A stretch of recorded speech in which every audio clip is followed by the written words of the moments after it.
remote forests of Vermont, there stood a palace that didn't appear on any official map. People called it Blackwood Palace, a place where time didn't move forward. It trapped you. The last man who entered was found dead without a wound, but his shadow was missing. The road to Blackwood Palace was almost invisible, covered by overgrown trees and thick fog that never seemed to lift.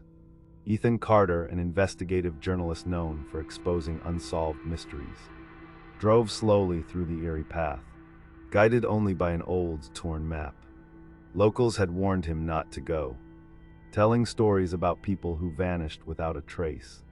But Ethan wasn't someone who believed in superstition.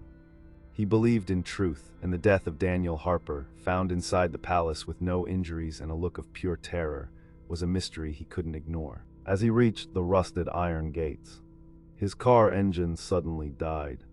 The silence that followed was unnatural. Almost suffocating, he stepped out, noticing the temperature had dropped drastically. His breath was visible in the air. The gates slowly creaked open on their own. Ethan froze for a moment, then forced himself to move forward. The palace stood tall in front of him, darker than the night sky itself, as if it absorbed all light around it. And for a brief second, he felt like something inside was watching him arrive. The moment Ethan stepped inside, the heavy wooden doors slammed shut behind him with a deafening thud.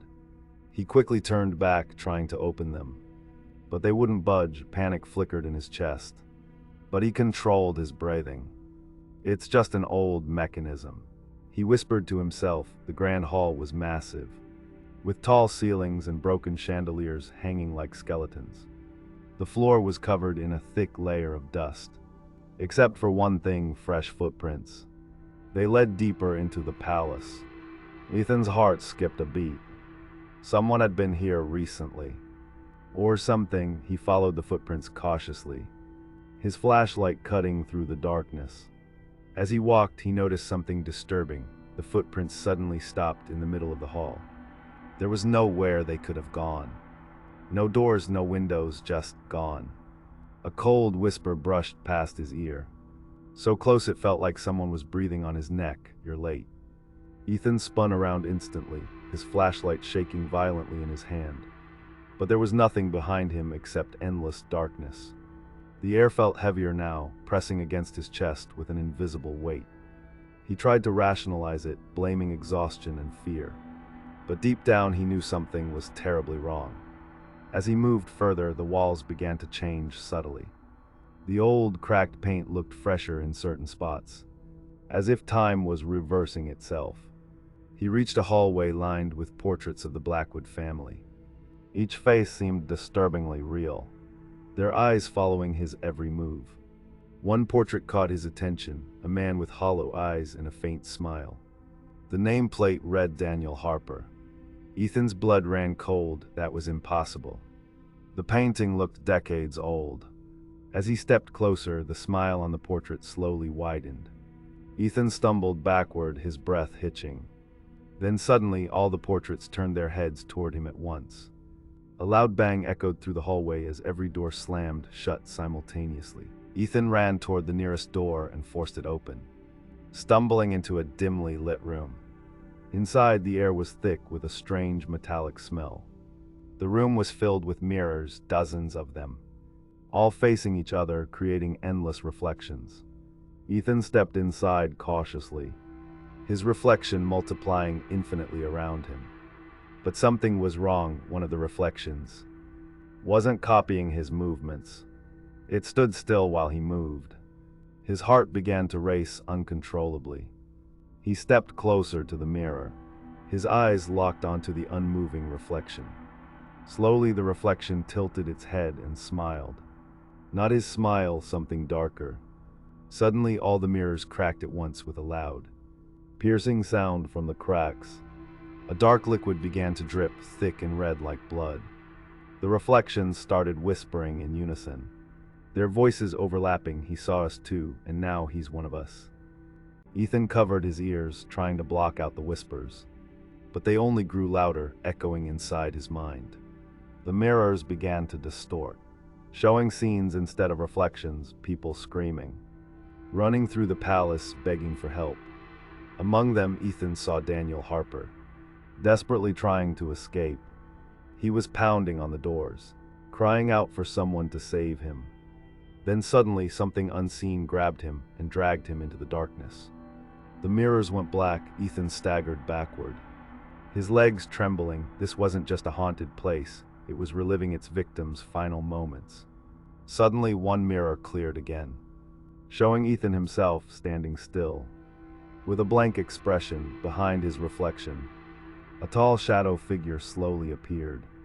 Ethan turned around instantly, but there was nothing there.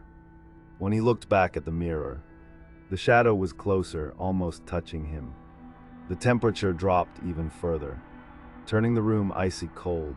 Ethan's breath came out in sharp, visible bursts. He tried to leave, but the door had vanished. The walls stretched endlessly, trapping him inside the maze of mirrors. The shadow in the reflection reached out slowly and placed its hand on Ethan's shoulder. At that exact moment, Ethan felt a freezing grip on his real shoulder. He froze completely. He didn't dare turn around. A raspy voice whispered directly into his ear. "Now you can see us," Ethan screamed and spun around. But the room was empty again. The mirrors shattered completely this time, plunging everything into darkness. Then suddenly light returned. He was back in the hallway as if nothing had happened. Except now the footprints on the floor were his. Ethan stared at the ground in horror as the footprints slowly moved on their own. Walking away from him, they led toward the staircase. His mind screamed at him to run, but his body followed them unwillingly. As if being controlled, each step felt heavier, like invisible chains pulling him forward. When he reached the top of the stairs, the footprints stopped in front of a door. It creaked open slowly on its own. Inside was a bedroom, perfectly clean, untouched by time, a bed neatly made, a lamp glowing softly, and sitting on the chair was Ethan, or something that looked exactly like him. It raised its head slowly and smiled. "You're finally here," it said calmly. Ethan backed away in shock, but the door slammed shut behind him. The other Ethan stood up slowly, its movements unnatural and slightly delayed. "Do you know why you were brought here?" it asked. Ethan shook his head. Unable to speak, the figure stepped closer. "Because you belong here." Suddenly, memories flooded Ethan's mind, memories he didn't recognize. People he had never met, deaths he had never witnessed. The palace was forcing him to remember things that weren't his, or were they? Ethan fell to his knees, clutching his head as the visions grew stronger. He saw himself walking through the palace, years ago, smiling, talking to someone unseen. "This place is perfect," he heard his own voice say.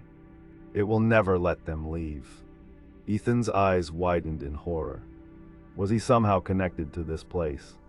Before he could process it, the other version of him leaned closer and whispered, "You built this." The walls began to bleed slowly, dark red liquid dripping down like tears.